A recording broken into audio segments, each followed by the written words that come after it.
5. The story about the elder nun Dhammadinna. Etadaggan bhikkhave mamasavikanan bhikkhuninan dhammakattikanan yadidan Dhammadinna. This is the foremost of my nun disciples monastics amongst those who talk about Dhamma, that is to say, Dhammadinna. The commentarial story. In the 5th story, amongst those who talk about Dhamma, it shows why Dhammadinna, amongst those who talked about Dhamma, was said to be foremost. Her aspiration and good deeds.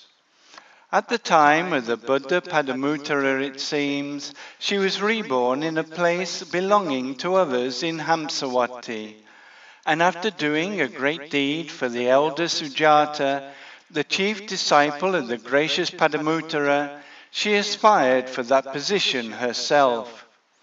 She did good deeds for the rest of her life and was reborn in heaven, and everything below should be understood in accordance with the elder Kema's resolution. Various good deeds under different Buddhas. But at the time of the Buddha Pusa, while living with the teacher's 3 brothers by different mothers, she was placed as a servant in the house of the one in charge of almsgiving, and when told give 1, gave 2. Thus she gave all, but without causing decline, and 92 aeons having passed by, she was conceived in the home of Kiki, the king of Kasi, in the time of the Buddha Kassapa, and was one of 7 sisters. She lived as a celibate for 20,000 years, and had a dwelling place made for the community of monks. She was reborn amongst gods and humans only during one period when there was no Buddha. Her last life. When this Gautama Buddha arose, she was conceived in a good family home and later went to the home of the merchant Visakha. The merchant Visakha, King Bimbisara's friend, went with the king and for the first time saw the one of 10 powers, listened to the Dhamma, was established in the fruit of stream entry, and later realized the fruit of non-returner. That day, after going home, Dhammadinna was standing at the top of the stairs with outstretched hands, but without taking her hand, he ascended the mansion. Also, while eating, he did not speak, saying, "Give this, bring that." Dhammadinna, having taken a spoon, reflected while serving, "He did not take my hand as I was giving him my hand, and while eating he does not talk. I wonder what is my fault." Then, when he had eaten, she asked him, "Noble sir, I wonder what is my fault." Dhammadinna, you have no fault, but from today forward, intimacy with you, to sit or to stand near, or to chew and eat after you have brought food, is no longer possible. If you wish, you can dwell in this home, but if you do not wish, take however much wealth you need and go to your family's house. Her renunciation and attainments. Noble sir, that being so, on that which has been spat aside or vomited up, I could not live with my head held high. Please allow my going forth. Visakha said, "Very good, Dhammadinna," and after announcing it to the king, he sent Dhammadinna in a golden palanquin to the nunnery for the going forth. After the going forth, she thought, "This merchant, while still in the midst of his house, has made an end to suffering. But from the time I received the going forth till now, I have yet to make an end of suffering." She went to her teacher and preceptor and said, "Noble ladies, my mind does not delight in this crowded place. I would go to a village dwelling. The elders, because she had renounced a great family through her going forth, felt unable to find fault with her thought, and they took her and went to a village dwelling. As she had prepared the right conditions in the past, not long after she attained liberation together with the analytic knowledges. Her teaching. Then it occurred to her, I have attained the summit of what was to be done. Living here, what will I do?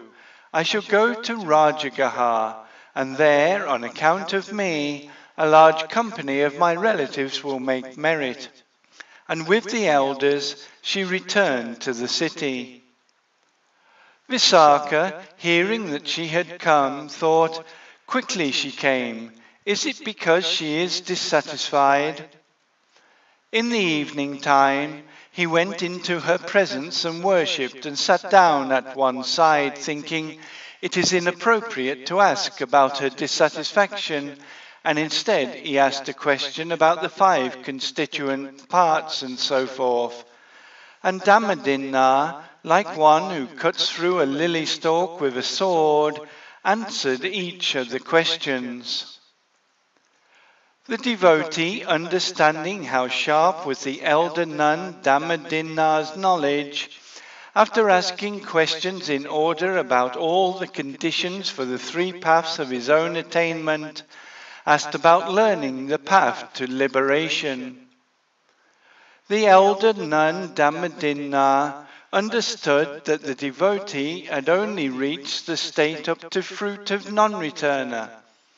Thinking, now he is going beyond his own state and running on, she stopped him and said, you are not able to grasp, friend Visakha, answers to questions that are beyond your limits, like immersion in Nibbana, the spiritual life that ends in Nibbana, that has a conclusion in Nibbana.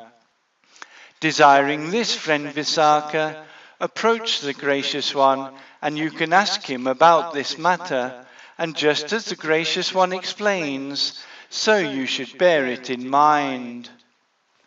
Visakha went into the presence of the teacher and told him the questions and answers that had been given.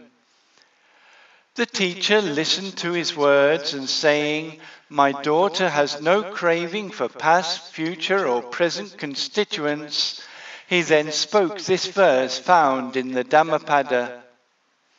The one who has nothing in the past, the future or the present, and is unattached to this nothing, that one I call a spiritual person. Then having given approval to Dhammadinna, he said this to his devotee Visakha. Wise Visakha is the nun Dhammadinna. Having great wisdom, Visakha is the nun Dhammadinna. If you were to ask me, Visakha, the same matter, I would answer it in the same way as the nun Dhammadinna has answered, for this is indeed the meaning, and so should you bear it in mind. Thus did the story unfold. Later, as the teacher was sitting in Jeta's wood, as he was assigning the places of the nuns in order, regarding this small discourse giving an elaboration, as the occasion had arisen, he placed this elder nun in the foremost position in the dispensation amongst those who talked about Dhamma.